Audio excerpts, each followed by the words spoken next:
In life, Michael Jackson couldn't escape the spotlight, but there were secrets the King of Pop took to his grave. Secrets until now. The shape of Michael Jackson's nose, eyes, and chin underwent significant changes over the years, to the point that at the end of his life he bore little resemblance to the young man fans came to know in the late 70s. Jackson denied that he had sought out cosmetic surgery. He claimed in interviews that he had only ever had surgery on his nose as a practical intervention to improve his vocal range. But then there was Jackson's changing skin tone, which became noticeably lighter from the late 80s onward, leading to accusations that he was purposefully attempting to play down his African-American heritage. The truth, however, was that Jackson was suffering from vitiligo, a condition which affects skin pigment. This is the situation. I have a skin disorder that destroys the pigmentation of the skin. It's something that I cannot help. After his death, Jackson's mother, Catherine, told Oprah that he first turned to cosmetic surgery so that vitiligo wouldn't leave him looking like a spotted cow, but that he became addicted to it thereafter. By the early 90s, Jackson had firmly cemented his place as a king of pop, but he was looking to branch out.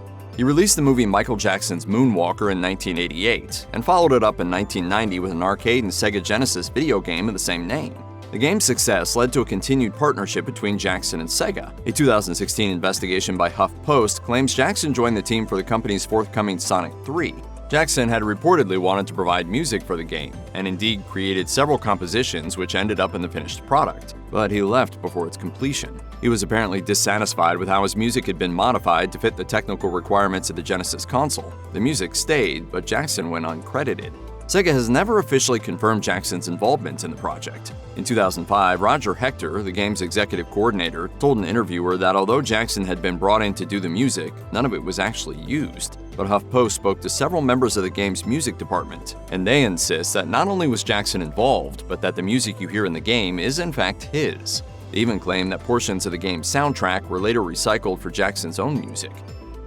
In 2011, Jermaine Jackson released a memoir about his younger brother titled You Are Not Alone, Michael Jackson Through a Brother's Eyes. He wrote about the difficulties that Michael faced during his lifetime, like his 1984 on-stage pyrotechnic accident, his chronic pain, and his decades-long drug use. But Jermaine also made one incredibly striking claim. According to Jermaine, on the eve of September 11, 2001, Michael and his mother had stayed awake until 4 in the morning talking on the phone. Because of the late night, Michael was unable to keep his appointments the following day, and one of those was at the World Trade Center in New York, which would become the target of a deadly attack that took the lives of nearly 3,000 people. In 2005, Jackson's image was in tatters after he was arrested and charged with sexual abuse of a minor. Though he was found not guilty, he took an unusual step to retreat from the public eye after the trial. He decided to accept an offer from Sheikh Abdullah bin Hamad Al Khalifa, a prince of Bahrain, to go and live in the country at the royal family's expense.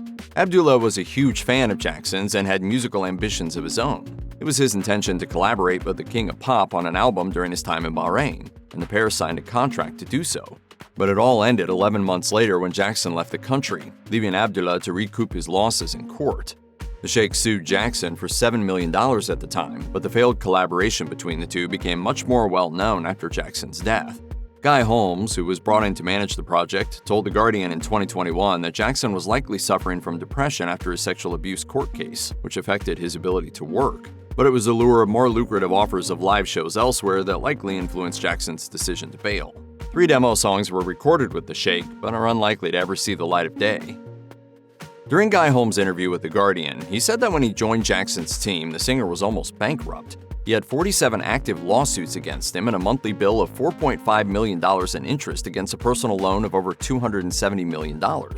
In the months before his death, Jackson had been preparing for the much-publicized This Is It show, a 50-date concert residency in London's O2 Arena. At the time it was announced, many suspected that the deal had been brokered as a way for Jackson to overcome his known financial difficulties and get him out of debt. It was only in the aftermath that the exact details of his dire financial situation came to light.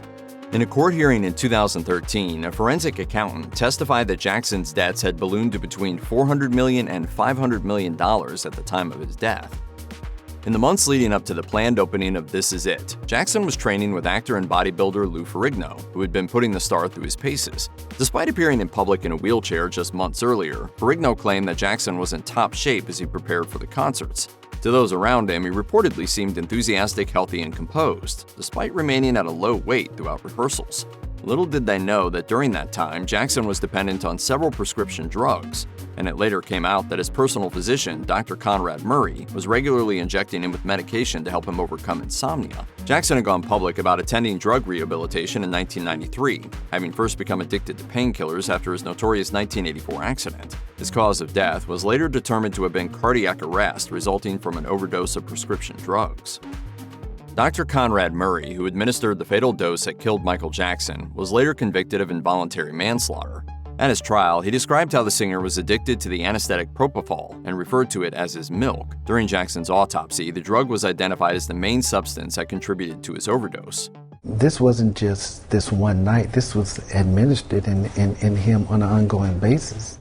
In his final months, Jackson's drug use reportedly left him with slurred speech.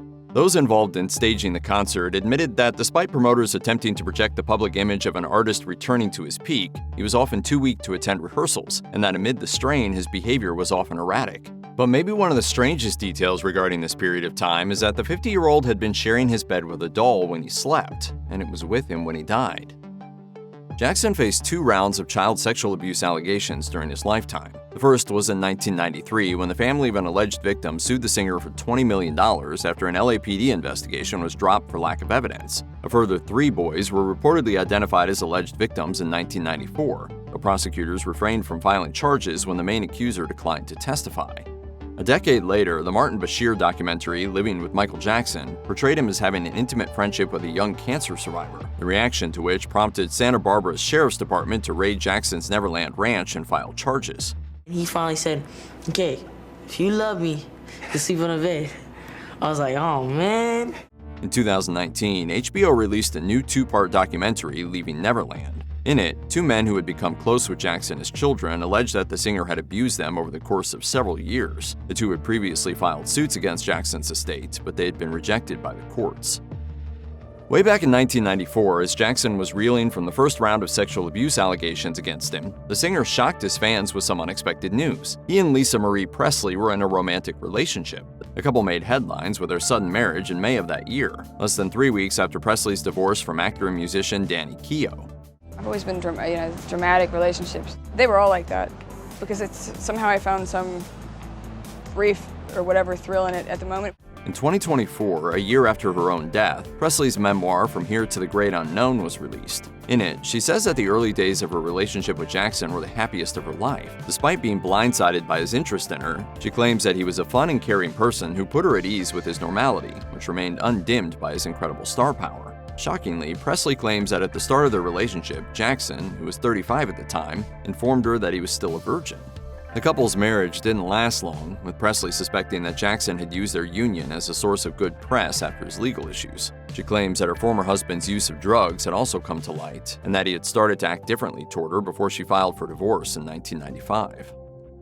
Jackson had been criticized during his lifetime for his treatment of his 3 children. Who could forget the Berlin hotel incident involving baby BG, then known as Blanket?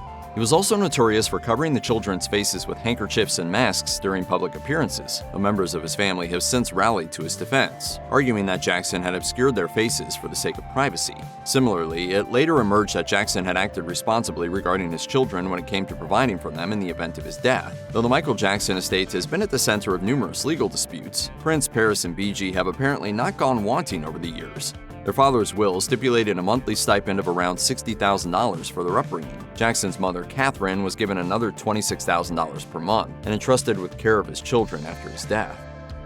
The years immediately following Jackson's death saw the release of a flurry of commercial projects that, to put it bluntly, were rushed out to capitalize on the enormous resurgence of interest in his life and work. In 2009, Motown and Sony released several posthumous collections and remix albums of his work, while rehearsal footage of his upcoming residency was given a cinema release as This Is It, along with an album. The following year, Epic Records and Sony Music Entertainment released Michael, an album assembled from outtakes that was widely criticized by fans and collaborators. It also came under criticism for apparently featuring a Jackson impersonator on 3 tracks, which led to legal action and the songs being pulled from streaming.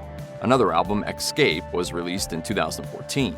For years, it was thought that Jackson's vault of unreleased music had been plumbed for everything worth sharing with his fans. But in 2024, The Hollywood Reporter broke a story that claimed that a former California Highway Patrol officer had uncovered a cache of unreleased Michael Jackson recordings in a storage unit in Van Nuys. The recordings, which include 12 tracks and snippets of studio chatter, date from between 1989 and 1991, when Jackson was at his superstar peak. Jackson's estate has both declined to buy the tapes and, at the same time, claimed copyright ownership over them, meaning they'll likely never be released to the public.